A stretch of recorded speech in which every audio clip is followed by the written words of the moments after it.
देखो जो second squeeze principal वाले क्वेश्चन थे ना, उसमें ये क्वेश्चन बचा हुआ है और ये मेरे को नहीं आ रहा। मैंने ग्रुप पे भी डाल दिया, किसी को आप बता देना। उसके बाद के जो क्वेश्चंस है ना वो मैं बताती हूँ। जो ये साइन कॉस वाले क्वेश्चन थे, तो जैसे पहला क्वेश्चन है, हमें शो करना है, show that limit n tends to infinity sine n upon n is equal to 0। ठीक है, तो हमने ये प्रूव करना है बेसिकली। हम इसे कैसे प्रूव करेंगे? हमें पता है यहाँ पे कि हमारा जो साइन थीटा होता है ना, या फिर साइन एक्स हम बोलते हैं, वो किस में लाई करता है? एक्स और माइनस एक्स, इस वैल्यू के बीच में लाई करता है। तो यहाँ पे हमारा क्या है? यहाँ पे है साइन,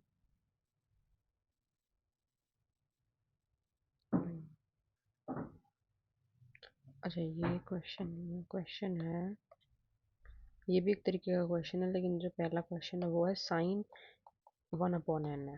ठीक है, इज इक्वल टू 0 प्रूव करना है। और हमें पता है कि हमारा जो साइन की वैल्यू है, अब इसे जब सॉल्व करेंगे तो कैसे लिखेंगे कि हमें पता है, we know that sine x lies between x and minus x, ये हमारी साइन की वैल्यू इसके बीच में लाई करती है। ठीक है, तो यहाँ पे हम बोल सकते हैं कि साइन 1/n किसके बीच में लाई करेगा? ये लाई करेगा 1/n के बीच में, और ये -1/n के बीच में। अब अगर हम इन दोनों पे लिमिट लगाएं, इस वाले चीज़ पे और इस वाली चीज़ पे, तो क्या होगा? इस पे अगर लिमिट लगाएंगे तो हो जाएगा limit n tends to infinity -1/n। Answer कितना आएगा? 0। अगर इस पे लिमिट लगाएं तो क्या आएगा? Limit n tends to infinity 1/n, answer आएगा 0। ठीक है तो हमारा फर्स्ट स्क्वीज प्रिंसिपल क्या था? कि हमारे पास तीन सीक्वेंस है, ए N, B N, C N. अगर ए एन टेंड कर रहा है 0 पे, सी एन टेंड कर रहा है 0 पे, और बी एन जो है वो less than equal to c n है, या फिर greater than equal to a n है, और ये दोनों ही अगर ऐसे 0 पे टेंड कर रहे हैं, सी एन, तो बी एन भी 0 पे टेंड करेगा। तो हम यहाँ से क्या बोल सकते हैं? ये हमारे स्पीच में लाई कर तो रहा है, और हमें पता है इसकी लिमिट -1/n है, इसकी लिमिट ये भी 0 के इक्वल होता है। तो यहाँ से हम बोल सकते हैं कि therefore अभी यहाँ लिख देंगे as limit n tends to infinity -1/n is equal to 0 and limit n tends to infinity 1/n is equal to 0। अभी हम बोल सकते हैं कि ये हो गया therefore sin, therefore limit n tends to infinity sin 1/n is equal to 0 by first squeeze principal. ठीक है, फर्स्ट स्क्वीज प्रिंसिपल यही तो था कि हमारा तीन सीक्वेंस होते हैं, ए एन अगर एल पे कन्वर्ज कर रहा है, सी एन अगर एल पे कन्वर्ज कर रहा है, तो और ये रिलेशन उनके बीच में तीनों यानी बी एन इनके बीच में एग्जिस्ट करता है, तो बी एन भी एल पे कन्वर्ज कर रहा है। यहाँ पे हमने वही दिखाना था कि ये हमारा 0 पे कन्वर्ज कर रहा है, तो हमने साइड में इसकी दो वैल्यूज ले ली कि अच्छा -1 और इसके बीच में आता है, और हमारी ये वैल्यूज, ये दोनों लिमिट जो है 0 पे कन्वर्ज कर रही है, तो हम बोल सकते हैं कि ये भी 0 पे कन्वर्ज करेगा बाय फर्स्ट स्क्वीज प्रिंसिपल। अब जो अगला क्वेश्चन है वो है ये वाला, limit n tends to infinity sine n/n। ठीक है, अब एक मिनट,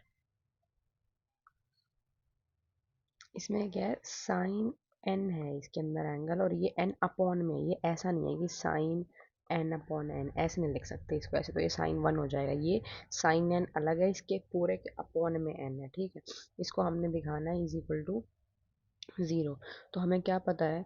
अब वही चीज़ हो गई कि हम लिख सकते हैं साइन n/n। हमें एक चीज़ पता है कि sine n is less than equal to 1 होता है।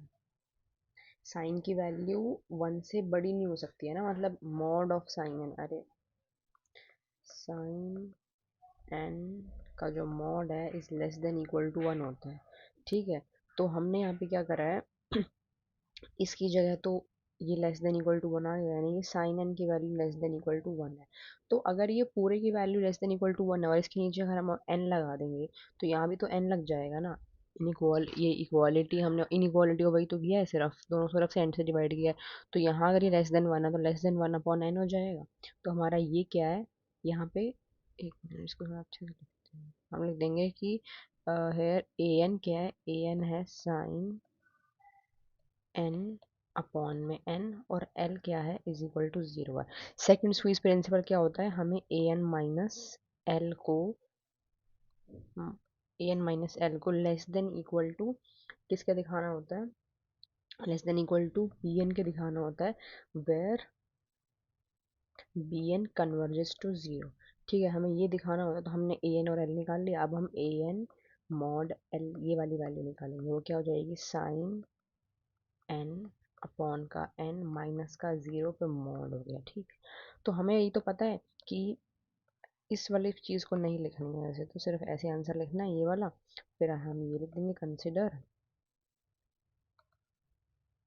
उसके बाद हम लिख देंगे एज, इसको पहले पूरा अच्छे से लिखेंगे कि इस इक्वल टू में ये हो जाएगा साइन एन अपॉन का एन और साइन पे मॉड। ठीक है, फिर उसके बाद लिख देंगे एज साइन एन पे जो मॉड है is less than equal to one. So हम ये बोल सकते हैं कि साइन एन अपॉन एन इसके ऊपर mod is less than equal to one upon n, क्योंकि अगर हम दोनों तरफ एन से डिवाइड करेंगे तो इक्वालिटी तो वही रहेगी ना। तो ये बोल सकते हैं हम, और ये हमारे पास क्या है, ये हमारा क्या वैल्यू है, ये वाली वैल्यू क्या है, ए एन माइनस एल ही तो है, ये वाली निकाली हमने। और ये क्या है, हमारे पास बी एन आ गया। और बी एन अगर हम लिखें कि limit n tends to infinity one upon n is equal to zero, तो ये हमारे पास हो गया as this is converging to zero. ये वाली चीज़ जो है ये क्या है, ये ए एन और ये बी एन, हमें तो निकालना होता है कि हमने कोई बी एन निकालना है जो इससे बड़ा होगा और वो ज़ीरो पे कन्वर्ज करना चाहिए। हमारे पास आ गया, तो एज हम बोल सकते हैं कि as this limit is converging to zero therefore sine n upon n limit n tends to zero convert is equal to zero. कैसे, अगर बी एन जीरो पे कन्वर्ज करता है, अगर बी एन जीरो पे कन्वर्ज करता है तो ए एन एल पे कन्वर्ज करेगा। यहाँ पे ए एन क्या है, ए एन तो यही है, और एल क्या है, जीरो है। तो हम बोल देंगे therefore limit is equal to zero. ये सेकंड स्क्वीज प्रिंसिपल हो गया। ऐसे ही और क्वेश्चंस हैं इसके, जैसे कि ये वाला, उसमें क्या है, cos limit n tends to infinity cos n upon n is equal to zero.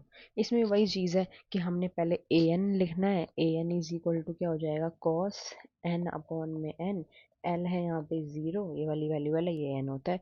तो अगर हम लिखें a n minus l mod का, वो कितना होगा, cos n upon n minus zero पे मॉड। इसको सॉल्व करेंगे तो हो जाएगा कॉस, ये एन फिर भी मतलब इसका एंगल है, सिर्फ ये एन अपॉन में है, ये हो जाएगा मॉड। और हमें पता है कि एज कॉस एन पे mod is less than equal to one, ये वैल्यू वन से छोटी ही होती है अगर ऐसे मॉड लगाते हैं तो हम बोल सकते हैं कि so cos n upon n is less than equal to one upon n. और यहाँ पे तो वही चीज़ है कि अगर इस पे लिमिट लगाएंगे, क्योंकि अगर इसके अपॉन में एन ले भी आएंगे यहाँ पे तो क्या ही फर्क पड़ता है, ये हमारे पास, ये तो हमें पता है कि ये सच है। पर इसके नीचे अगर हम दोनों के नीचे वन बाई एन और वन बाई एन लगा देंगे तो इनइक्वालिटी तो वही रहेगी ना, तो हमने उसका यूज़ कर लिया यहाँ पे। फिर हम लिखेंगे इस पहले पे कि लिमिट, इस पे लिमिट लगाएंगे तो जीरो पे कन्वर्ट करेगा, therefore this will convert to zero, यानी नहीं, ये किस पे कन्वर्ट करेगा, बेसिकली एल पे कन्वर्ट करेगा, एल की वैल्यू जीरो है तो लिमिट प्रूव हो गई। ऐसे ही जो अगला वाला क्वेश्चन है वो है limit n tends to infinity sine n upon n square. इसमें भी कुछ नहीं है, वही है, ए एन माइनस एल निकालेंगे, कितना आएगा, ए एन माइनस एल आ जाएगा साइन, इसको जीरो के इक्वल प्रूव करना है, sine n upon n square, और माइनस का जीरो लगाएंगे तो क्या ही फर्क पड़ता है, ऐसे लिखेंगे तो किसके बराबर आ जाएगा, sine n upon n square के बराबर आ जाएगा, इस पे मोड आ जाएगा, एन स्क्वायर की वैल्यू पॉजिटिव ही होती है। तो ये हमने क्या कर दिया, लगा दिया। हमें पता है कि इसकी वैल्यू क्या होती है, साइन एन, इस इतने इतने की value less than equal to one होती है। नीचे अगर एन स्क्वायर हुई तो क्या फ़र्क पड़ता है, एन स्क्वायर दोनों तरफ लगा देंगे तो ये हो जाएगा। तो हमारे पास ये वाली वैल्यू कहाँ कन्वर्ज कर रही है, जीरो पे कन्वर्ज कर रही है, इस पर लिमिट लगाएंगे तो ये वाली वैल्यू किस पे कन्वर्ज करेगी, एल पे कन्वर्ज करेगी, और एल क्या है, जीरो, यानी कि ये जीरो पे कन्वर्ज करेगी, भाई प्रूव करना था। ऐसे ही अगले वाले क्वेश्चन में कॉस के नीचे है बस ये ऐसे है cos n upon n square. इसमें भी वही सेम करना है, ऐसे जो प्रोसेस किया था। फिर ये बोल देंगे कि ये वाली value less than equal to 1/n² होगी, ये जीरो पे कन्वर्ट करेगा, यानी ये जीरो पे कन्वर्ट करेगा, यानी एल पे कन्वर्ट करेगा। और इस क्वेश्चन में एल क्या है, क्वेश्चन में एल तो यही है ना, इसको हमने दिखाना होता है कि जीरो पे कन्वर्ट कर रहा है, तो ये ए एन होता है, ये एल होता है। ठीक है, उसके बाद एक वैल्यू, उसके बाद है साइन, इसके बाद है ये वाली साइन 1/n² है, तो इसको हमने दिखाना है ये ज़ीरो के इक्वल है। जैसे पहले वाले फर्स्ट वाले क्वेश्चन में किया था वही करना, कुछ नहीं करना। हमें पता है कि साइन थीटा की वैल्यू लाई करती है थीटा और माइनस थीटा के बीच में, तो साइन 1/n² की वैल्यू लाई करेगी less than equal to 1/n² और माइनस 1/n²। ठीक है, तो अब हम इस पे लिमिट लगाएंगे, ये भी जीरो पे टेंड करेगा, इस पे लिमिट लगाएंगे, ये भी जीरो पे टेंड करेगा। तो फर्स्ट स्क्वीज प्रिंसिपल से हम बोल सकते हैं क्या कि ये भी जीरो पे ही टेंड करेगा। तो ये हो गया हमारा फर्स्ट स्क्वीज प्रिंसिपल से, जैसे फर्स्ट वाले क्वेश्चन में था, इस पे लिमिट लगाएंगे जीरो पे आएगा, इस पे लिमिट लगाएंगे जीरो पे आएगा। ये हमारा ए एन है, ये हमारा बी एन है, ये हमारा सी एन है सॉरी, और ये हमारा बी एन है।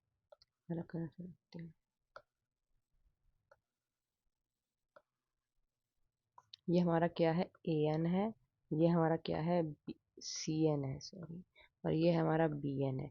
तो अगर ए एन जीरो पे कन्वर्ट करेगा, सी एन भी, ए एन अगर किसी भी लिमिट एल पे कन्वर्ट कर रहा है, सी एन किसी भी लिमिट एल पे कन्वर्ट कर रहा है, तो बी एन भी उसी एल पे कन्वर्ट करेगा। यहाँ ये जीरो पे कन्वर्ट कर रहा है, ये भी जीरो पे कन्वर्ट कर रहा है, तो ये भी जीरो पे ही कन्वर्ट करेगा फोर्थ स्क्वीज प्रिंसिपल से। ऐसे करके ये वाला क्वेश्चन कॉस के लिए भी आ सकता है, उसमें भी सेम करना है। और बाकी ये वाले जो क्वेश्चन हैं, इसमें यहाँ पे कॉस भी लिखा हो सकता है, मतलब बेसिकली बस साइन कॉस के यही क्वेश्चंस हैं, और इसको हम ऐसे सॉल्व करते हैं first squeeze principle second squeeze principle से। अब एक और क्वेश्चन है, वो है साइन 1/√n का n limit n tends to infinity. इसमें भी तो वही है ना, हम बोल देंगे यहाँ पे कि साइन 1/√n की वैल्यू आती है 1/√n के बीच में और -1/√n के बीच में। अब भले ही यहाँ माइनस है, पर ये भी तो जीरो पे ही कन्वर्ज करेगा, ये भी जीरो पे ही कन्वर्ज करेगा, तो ये अभी हमारा जीरो पे ही कन्वर्ज करेगा। ये दोबारा हो गया हमारा फर्स्ट स्क्वीज प्रिंसिपल से प्रूफ। ठीक है, ऐसे करके यहाँ कॉस के लिए भी आ सकता है ये चीज़ की, हम लिख देंगे कॉस 1/√n, तो वो भी ऐसे ही सॉल्व हो जाएगा। ऐसे ही ये भी कॉस के लिए आ सकता है, और वो फर्स्ट वाला क्वेश्चन भी। बाकी बस यही सारे क्वेश्चंस हैं, और यहाँ पे first squeeze principle second squeeze principle ख़त्म होगा। इसके बाद के टॉपिक जो हैं